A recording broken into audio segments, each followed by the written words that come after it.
आवाज में आपका स्वागत है। आइए देखते हैं आज का रिपोर्ट। आज हम लोग स्कूल का शिलान्यास होने का जो हम लोग को मैसेज आया था, समाचार मिला था, उसके तहत हम लोग आज इतना उत्सुक थे कि आज से हम लोग का पुल का काम होगा जैसा हम लोग को लगा था। लेकिन यहाँ आने के बाद हम लोग को पसीना चू रहा है। क्या कारण है, कुछ पता चला क्यों नहीं हो रहा है? अगला यहाँ पर सुनने में आ रहा है कि केंद्रीय मंत्री जो है रोकवा दिया शिलान्यास का। आज उनके प्रति हम लोग का मन में खराब लगा। जब विधायक जी भी अपने आए थे, सारे लोग आए थे, पूरे इचाडी पूरा बिरगांव पंचायत के सारे लोग आए थे इस उम्मीद से कि आज हम लोग का शिलान्यास होगा। अब हमारा जो आज 2-3 साल का जो कष्ट था, इस पुलिया का शिलान्यास होने से हम लोग बनेगा ऐसा उम्मीद हम लोग रखे थे। लेकिन आज केंद्रीय मंत्री के चलते आज हम लोग को निराश होना पड़ा। सारे लोगों को क्यों नहीं हो पाया शिलान्यास? इस योजना को लाने के लिए मुझे लगता है कि जितनी बातें ग्रामीणों के द्वारा हम लोगों को शिकायत के माध्यम से या फिर अन्य मतलब जितना चीज़ हम लोग सुने उतना तो हमको लगता है कोई दूसरा व्यक्ति सुना नहीं होगा। तो हम लोग इस बात को समझ रहे थे कि ये पुल इस गांव के लिए कितना महत्वपूर्ण है।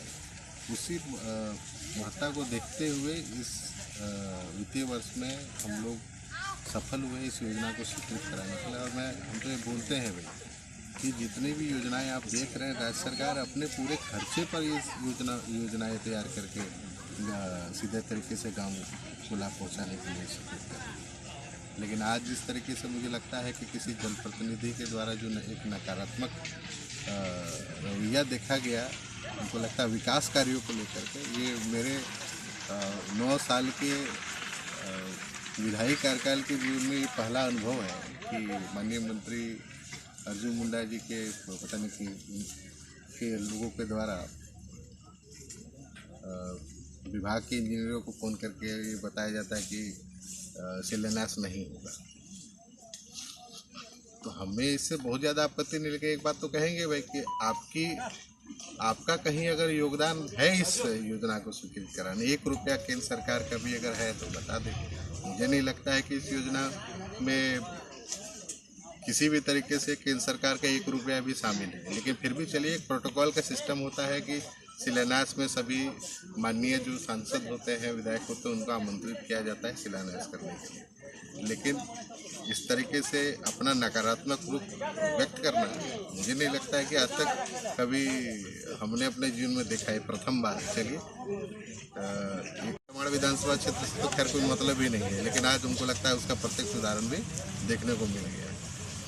कोई दिक्कत नहीं है, हम लोग तो एक लक्ष्य साध करके ही काम करते हैं अपने जीवन में, और शुरू से प्राथमिकता ही हम लोग को रही है कि क्षेत्र को किस तरीके से आगे बढ़ाना है। मुझे इस बात का कोई तकलीफ या गम नहीं है कि आज शिलान्यास नहीं हो पाया, लेकिन इतना जरूर है कि हमने ये कह दिया कि काम शुरू होना चाहिए और तय समय पर काम ख़त्म भी होना चाहिए। जिस तरीके से हमको लगता है कि जितने दिनों तक गाँव के लोगों को तकलीफ झेलना पड़ा है, ये आवश्यक भी है कि इनकी तकलीफ़ों का अंत भी हो।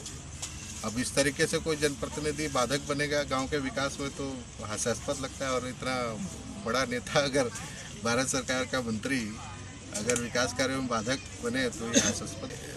ये इस योजना को स्वीकृत कराने को लेकर के मुझे लगता है कि हम लोग जितना परेशान रहे हैं, अन्य भी योजनाएं हम लोगों ने स्वीकृत कराए हैं, उसमें इतनी परेशानियां नहीं हुई थी। लेकिन आपने देखा होगा कि पिछले इस पूरे 5 साल के कार्यकाल में कोरोना का भी 2 साल बीता। इसमें हमको लगता है कि एक योजना भी हम लोग स्वीकृत नहीं करा पाते।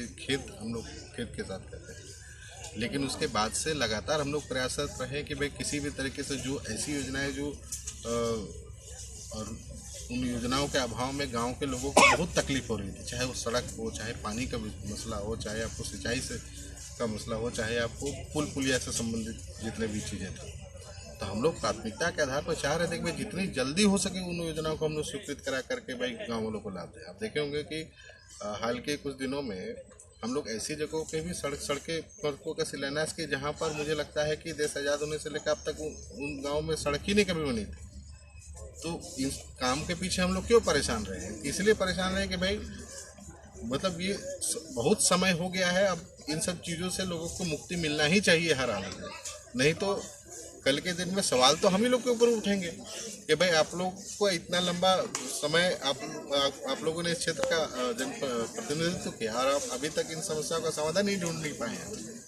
तो ये हमारे ऊपर भी एक सवालिया निशान बनता, इसीलिए हम लोग चाहते हैं कि और तत्पर भी रहे, जिसके कारण से आज देखिए कि अनेकों गांव जो इस तरीके से समस्या में फंसे हुए थे, टापू वाली जिंदगी जी रहे थे, उन अधिकतम गांव को, मतलब मैं कह सकता हूं कि 100% वैसे गांवों को हम लोगों ने वैसे जगह से बाहर निकाला है और आगे भी हम लोग प्रयासरत रहेंगे। और एक सकारात्मक रूप रखते हुए हमारा एकदम क्लियर है कि भाई जिस काम के लिए हम इस क्षेत्र की जनता ने हम लोगों को चुना है, उस काम को हम लोग अच्छे से करेंगे और रिजल्ट ला के देंगे। जन समस्या की आवाज क्षेत्रीय खबर आप तक में बने रहने के लिए बहुत बहुत धन्यवाद। तब तक के लिए दीजिए इजाजत। जोहार, नमस्कार।